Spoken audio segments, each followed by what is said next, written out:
निगरान हुकूमत ने IMF के मुतालबे पर गैस 50% तक महंगी करने का इशारा दे दिया। वजीर तवानाई मोहम्मद अली ने वाज़ेह कर दिया कि गैस सेक्टर के नुकसानात $9 अरब तक पहुंच गए हैं। वजीर खजाना शमशाद अख्तर ने मुआशी इस्लाहात नागुज़ीर करार दे दी।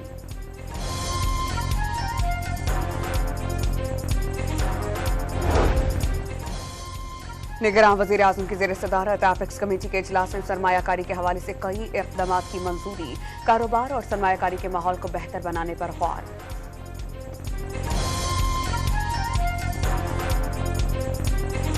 नेशनल क्राइम एजेंसी के 190 मिलियन पाउंड स्कैंडल की तहकीकात के लिए नायब रावलपिंडी ने साबिक वफाकी वजीर अली अमीन गंडापुर को तलब कर लिया। अली अमीन गंडापुर को 13 सितंबर को 11 बजे तलब किया गया है।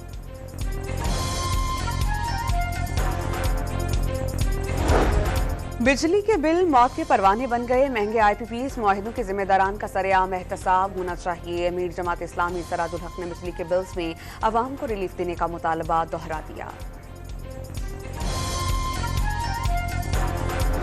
कराची के इलाके 3 हट्टी पर शहरियों का बिजली और गैस की अदम फराहमी पर एहतजाज। मुसाहरे के बायस अतराफ के इलाकों में ट्रैफिक जैम से शहरियों को परेशानी का सामना।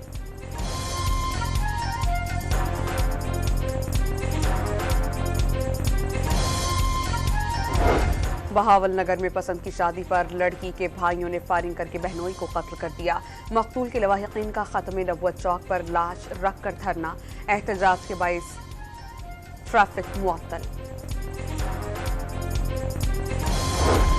और जनूबी अफ्रीका विमेन क्रिकेट टीम ने पहले वनडे में पाकिस्तान को 127 रन से हरा दिया। 292 रन से हदफ के ताक़ुब में पूरी कौमी विमेन टीम 165 रन बनाकर पवेलियन लौट गई।